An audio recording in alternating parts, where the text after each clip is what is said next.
So, welcome to the second episode of the Scream lore build series where I make a build that fits the story of whatever character from whatever movie, with the caveat that I'm not allowed to use any duplicate perks, nor am I allowed to use that character's teachable perks. And the character we're going to be doing today is Ghostface from Scream 2, one of the greatest slasher sequels of all time. For the first perk we have Remember Me. 2 years after the events of Scream 1996, Sydney is off to college, and regardless of her past trauma, she's trying to make the most out of her life. She has a new boyfriend, she's a leading star in a new play, everything is looking up for Sydney. And despite the occasional prank call and odd stares as she's going to class, everything is perfectly fine. I mean, Billy and Stu are dead, it's not like Ghostface is going to return or anything, right? Right? Hello, Sydney. Remember me? For our next perk, we have Overwhelming Presence. Ghostface is back, and Sydney just can't seem to trust anybody, and pretty much everybody is on Randy's suspect list. Derek, Mickey, Gail, himself, Dewey, and even Hallie for some reason. Did you get that on film? Yes, I got that on film. But never to fear, Ghostface is near, and they're going to reveal themselves very soon. Next up, we have Dark Devotion. After the reveal that both Mickey and Mrs. Loomis were Ghostface, Sydney had learned a couple of things. One, Mickey is just a straight up nutcase, and two, Mrs. Loomis has some serious attachment issues. Regardless of everything that Billy did in the previous movie, she is still hell-bent on getting revenge on Sydney for taking out her only son. And for our final perk, we have Bamboozle. Now, I know that pretty much every Scream movie and every reveal for a Scream movie is a bamboozle, but this one is a special case. Not only was Mickey able to wiggle himself into Sydney's life and become one of her closest friends, not only that, but Mrs. Loomis, somebody that Sydney knows very well, was able to lurk in the shadows right under Sydney's nose until she got closer and closer till she was able to pounce. So that is the build, but before we get into the actual games, I'd just like to thank you guys so much for 5,000 subscribers. We are growing awfully fast, a little too fast for comfort, but I do appreciate each and every one of you. You guys are all amazing. Some of the nicest people that I have ever seen on the internet. I do not know how I've developed such a positive community, but you guys are awesome. I love you, and let's get into the games. Hello, Sydney.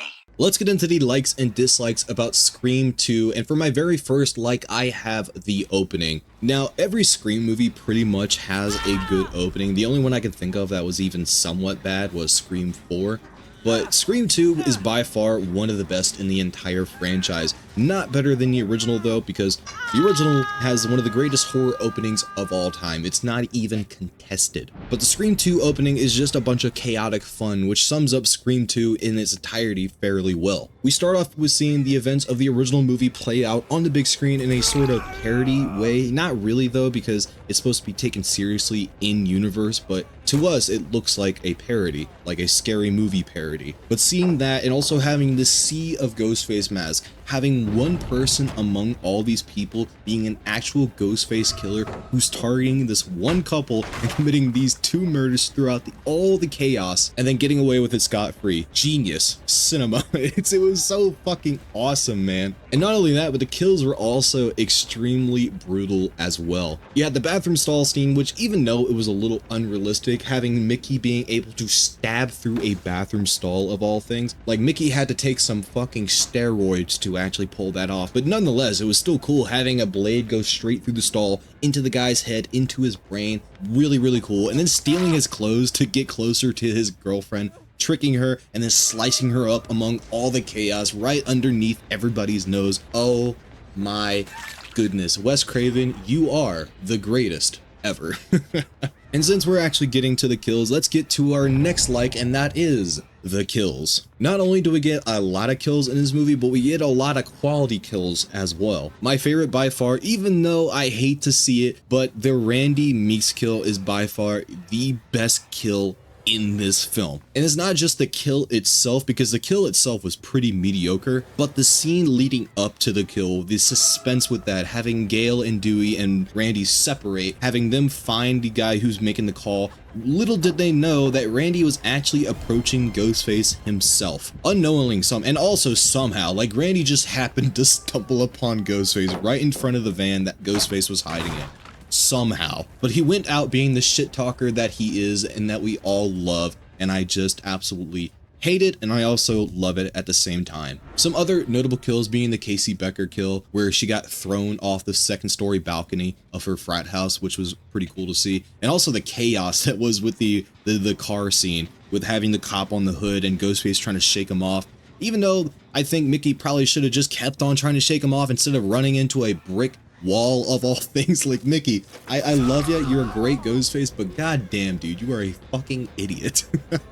And also, even though it wasn't a real kill, but the Dewey attack scene, having him in that soundproof room and having Gale on the other side of the window, not being able to help or even hear Dewey being murdered, such a good and memorable scene from this movie. Next up on my like, I have Mickey. Now, I could say just Ghostface in general, but don't really like Mrs. Loomis all that much.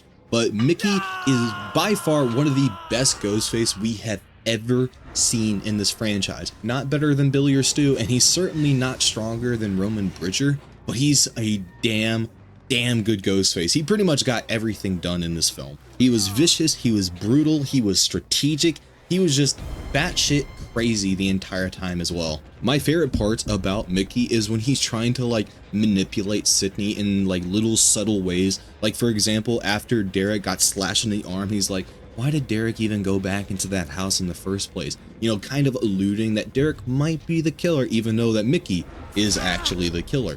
And then the very end of the movie, where Mickey is trying to make Sidney think that Derek is the killer once more, making it so she's not going to untie him and then shooting him in the chest. Really cool scene. For my next like, I have Sidney. Sidney is an absolute badass in this film. She is just becoming more and more of a top tier final girl as she goes along, just in this movie alone. If you were to put Sidney in a room of a bunch of final girls and final guys and they were to battle to the death, Sidney would come out unscathed until Ellen Ripley came around and said, "Get away from her, you bitch." I believe the line is "Stay away from her, you bitch." It's film class, right? But I love her so much. She can take care of herself. She's very smart as well. Like, for example, at the very end of the film, Mrs. Loomis and her were face to face. She's getting ready to shoot her. Sidney looks over to Mickey and says, "Isn't Mickey supposed to be dead?" And then she turns around and then sucker punches her ass, which was really funny. I just honestly love Sidney so much. Honestly, I think it's a crime that Sidney is not in Dead by Daylight by now as just like a solo survivor. Like, she would be such a worthy survivor within Dead by Daylight. Like, it is insulting that she's not in this game by now. Next up on my likes, I have Dewey and Gale's relationship. Even though I think that David Arquette's acting was a little off in this film, I think the chemistry between Gale and Dewey is just so enticing, so fuzzy, some warm. I don't know how to say it. I just love seeing them together, is what I'm trying to say. Like, Gale spent for pretty much half the movie trying to get Dewey's forgiveness, trying to make up with him, trying to, you know, show that she actually does care about the guy, even though she did drag his name into the mud a little bit. And the Dewey's trying to be the tough guy, trying to be like, oh yeah, well, actually, I was pretending to be incompetent just so I can get an advantage over everybody. It's so silly, it's so goofy, it's so childlike as well. They're like two kids at like preschool or something like that. And you can actually tell that Gale actually does care about Dewey, because Dewey doesn't have anything that she can gain from him. Like, he's literally in the dark just as much as she is right now. She just wants to be with Dewey. She loves Dewey, and you can see that, and I love that. For my final like, I have the ending. Everything from the reveal that Mickey is in fact Ghostface, even though you could have kind of figured that out.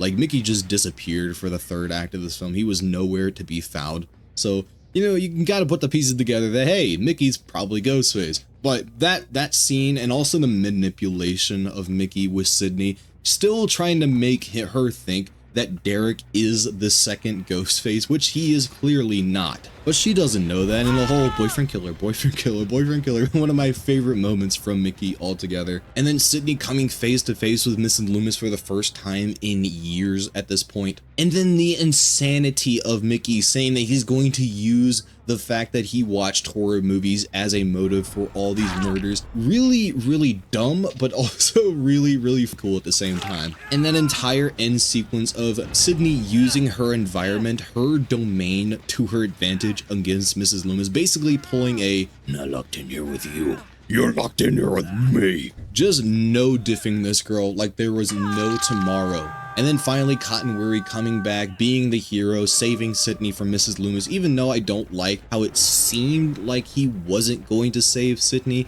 like not doing the right thing in that moment. You know, like Cotton, you could have at least been a little less antagonistic towards Sydney in this scene.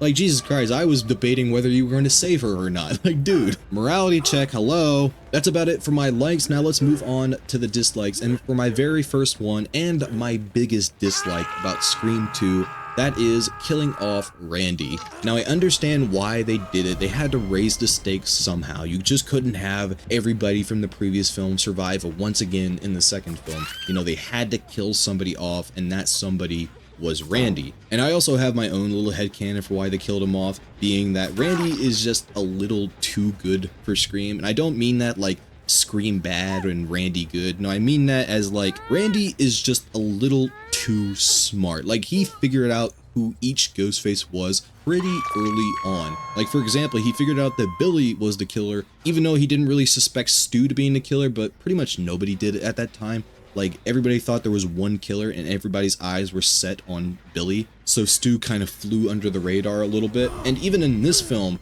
Mickey was one of Randy's suspects, even though he did get written off, because if Mickey's a suspect, then Randy is also a suspect, so it kind of canceled out a little bit. I understand why they had to do it, but it does not mean I have to like it. For my next dislike, I have David Arquette's acting. Now, this is not a big dislike, it's just more of like a nitpick.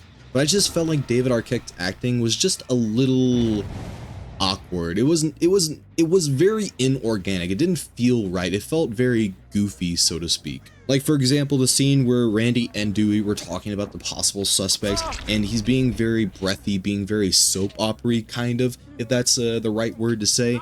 It just felt very weird. But that's all I really have for it. It just bothered me just a little bit while watching this film. Next up on my dislikes, I have the cafeteria scene, and there's not really much to say. You know, I don't think anybody really likes the cafeteria scene, so let's just move on.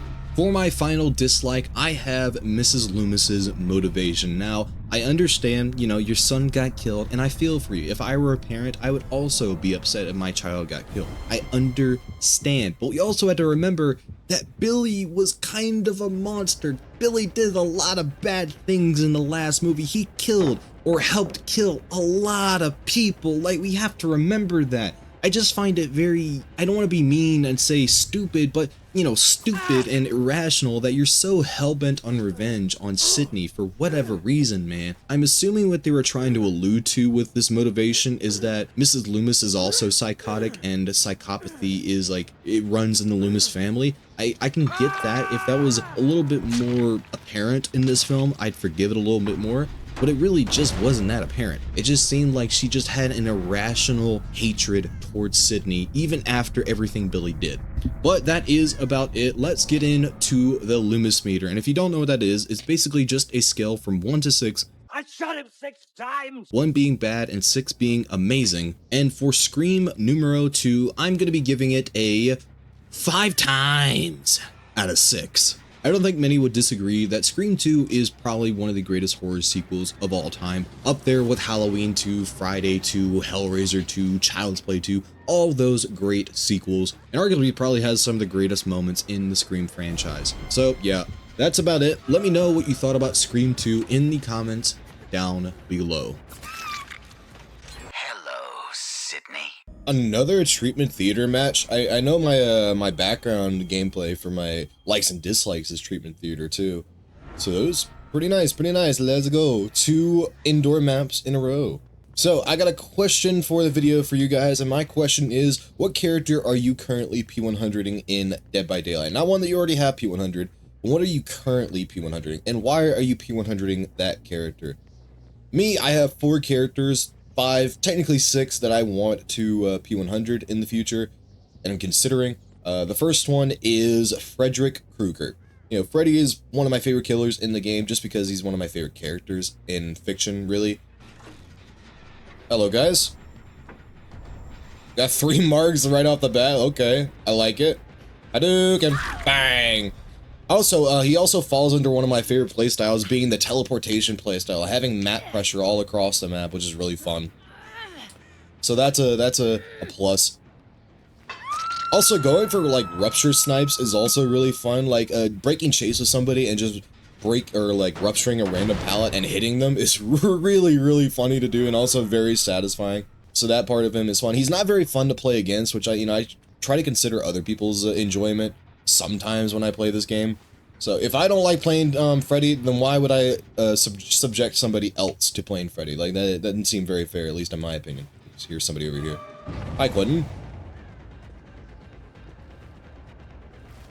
Oh, nice little mind game with the crouch. That was really good. Another character that I am considering, he's pretty much on the bottom of my list, is Pinhead.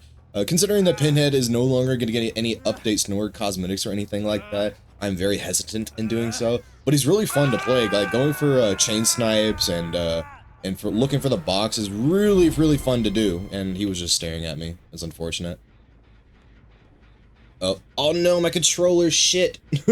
Fucking hell, I keep forgetting. There you go. Alright, the only thing about him is that he's not as strong as Freddy. If I were to have another main, I would at least like to have him at least stronger than most of the killers, which would be really nice. Can you break that? Thank you. Break the pallet. And get our power back instantly. We're gonna actually stalk her right here. Nice little 99.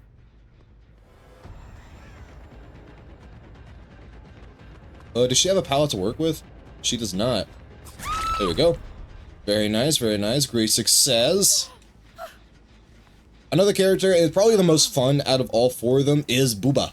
Booba is one of the most fun killers, in my opinion, in the game. Going for those nice little 360 moon chainsaw thingies is always really fun to do.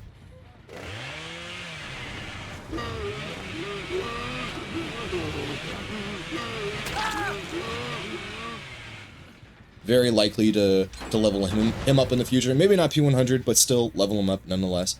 And another character I'm considering is Ghostface, just because he falls under one of my favorite playstyles, and that is the stealth playstyle. Is she in the locker? Oh, she's right there. I didn't even see her. The only thing about Ghostface is he's much weaker than every other killer that I play. Even Myers. I think that Ghostface is way weaker than Myers. She also probably has a decisive strike, so I'm not going to tunnel her. Don't really feel like doing it either. I'm not in the tunneling mood at the very moment. And bang! Very nice. Good job. Pats on the back to me. Other characters I'm considering P100ing or just leveling up in general is Sadako, because she falls under both of my favorite playstyles, being stealth and teleportation, which is nice. I am very inconsistent with her though. Also, I heard that Rick Grimes is coming next month, possibly to Dead by Daylight, which is really exciting to hear. So I'm very excited to actually level him up. Rick Grimes is one of my favorite characters in fiction, so I think it's a given. We can all live together. We can all survive together. Hadouken! Ah, good play. She saw me last second. Ooh, low mind game again! I love Ghostface's crouch. That's one thing I like about Ghostface is his crouch. I love doing the little crouch check. We do all the toxic things just to stay alive. Guten Tag, Jombrit Sua. That's Cambodian for hello, by the way. At least I think it is. Unless my family just is lying to me. Alright, let's get in here. There's somebody healing under hook. These are dirty survivor mains. How dare you heal in my presence? God damn it. Hello, Lara. Lara, darling. You drop this? Thank you very much. I like that. I like that a lot. She's gonna get the unhook in my face. Okay.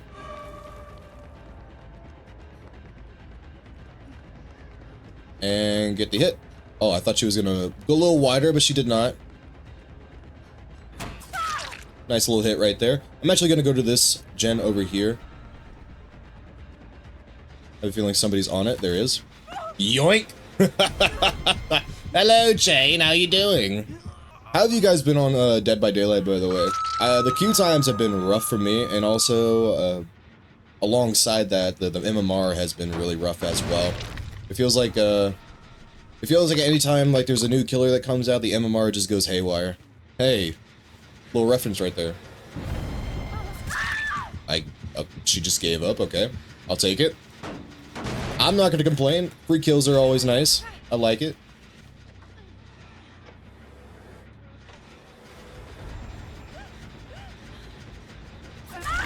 Okay, I'm just gonna take the free kill, man. I've had a rough day on DVD.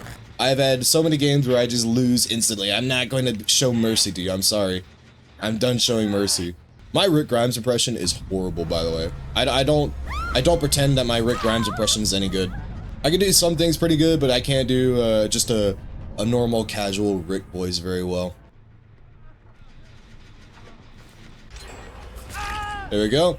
I don't know if this is Quentin's death hook. I'm not sure. I'm gonna look though. Actually, no, because I've downed him a couple times. I haven't downed him enough though. Actually, I have an instant on killer. I don't know. I don't know, man. I don't know. I'm kind of just panicking right now. I was at 4 gens like 10 seconds ago. Oh, we're good. Hello there. Come here often? Bang! Get out of here. I actually want to get some Remember Me value, so I'm just gonna let them do their thing at the moment. How did you reveal me around 3 walls?